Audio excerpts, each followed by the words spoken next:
Hello, সবাই কেমন আছো? আমি ভালো আছি। দেখো আমি একটু উঠোনটা ঝাড় দিচ্ছিলাম। আর এখানে শিউলি গাছটা আছে, শিউলি গাছের তলাটা একটু ভালো করে পরিষ্কার করে ঝাড় দিচ্ছিলাম, কারণ এখানে অনেক ফুল পড়ে, তো শিউলি গাছের ফুল জানোই তো, মাটিতে পড়ে। তা তুলতে একটু সুবিধা হয় পরিষ্কার থাকলে, সেই কারণেই। আর আমার উঠোনটা পুরোটাই ঝাড় দেওয়া হয়ে গেছে। আর সামনেটা একটু ঝাড় দিয়ে মানে নোংরাটা বাইরের বাইরে বার করে দিলাম।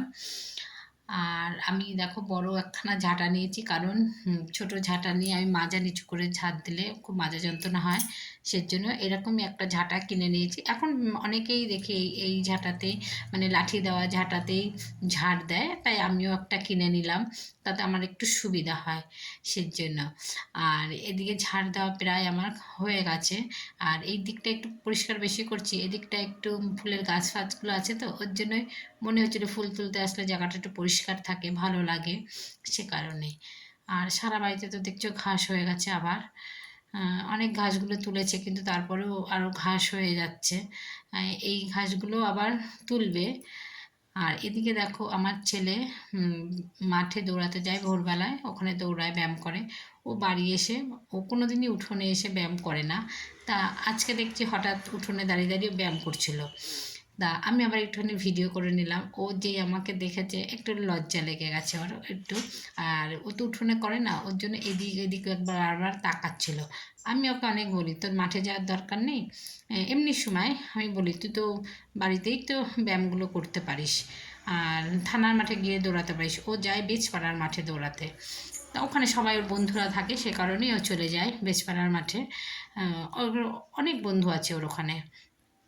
আর এদিকে ও যখন ব্যায়াম করছিল, আহ, মানে কিছু একটা বলছিল, মানে আমাকে বলছিল, মানে ওর লজ্জা লাগছিল যে তুমি ভিডিওটা করো না তুমি। তা আর হাসছিল। তা আমি বলছি কিচ্ছু হবে না, তাই কি আছে। তা আমরা মা ছেলে ধরো এরকমই আনন্দে থাকি। আমি যদি একটুখানি কোনো কাজ করতে, ও ভিডিও করে, আবার ও যদি করে আমিও ভিডিওটা করি। আর এদিকে দেখো আমি বাসি কাপড় ছেড়ে গা ধুয়ে আমি এদিকে চা বসিয়ে দিয়েছি। সবজিও কাটা হয়ে গেছে। এখানে চাল কুমড়া কেটেছি, এটা আলু ভাজা করব বলে। আর এখানে ভাত হয়ে গেছে। আর দেখো আমার হাঁড়িটা একটু কালি পড়ছে, আমার বড় গ্যাসটায় না প্রচণ্ড কালি পড়ছে, যার জন্য আমি আজকে ছোট গ্যাসটাতেই রান্না করছি। আর এদিকে এগুলো সব কেটে নিলাম। এখন আমি চাটা একটু ছেঁকবো। ভিডিওটা আমার অনেকটা বড় হচ্ছে, কারণ ভিডিওটা ধরো আমি সেরকম এখন দিতে পারি না, তো একটু টুকটুক টুকটুক করে ভিডিও ছোটো ছোটো করে করে রাখি। দিয়ে এবার আমি তো দোকানে যাই, সে কারণে এই কয়েকদিন ধরে ভিডিওটা ঠিকঠাক হচ্ছে না। আর আমি হয়তো এখন একটু ভিডিও কমই যাবে আমার, কারণ আমি বেলা ছোট হয়ে গেছে, শীতকাল পড়ে গেছে। কাজ করে উঠতে পারছি না, সংসারের কাজ, আবার দোকানে যাওয়া, ভিডিও করা। দেখো এখানে বেগুনটা আমি, এই বেগুনটা ছেলের জন্য সকালে খাবে বলে, তাই আমি হাফ বেগুন কেটে নুন হলুদ দিয়ে মাখিয়ে রেখেছি, এই যে মাখিয়ে রাখলাম। আলুটা ভেজে বেগুনটা ভাজবো। আর আমি এখন এইটা করে দোকানে চলে যাব। আর দেখো এদিকে আমি চাটা নিয়ে বসে পড়েছি, আমার আলুটা ভাজা হয়ে যাওয়ার পরে আমি এখানে চা নিয়ে বসে পড়েছি।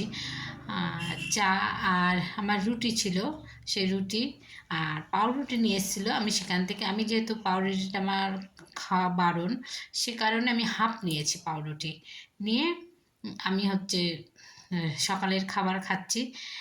আর এখন আমি সকালের এই খাবারটা খেয়ে আমি চলে যাব দোকানে, ছেলে আসবে বাড়িতে খেতে, সেজন্য আমি খেয়ে দিয়ে, না হলে যেহেতু আমার প্রেশারের ওষুধ, গ্যাসের ওষুধ খেতে হয়, তো সে কারণে।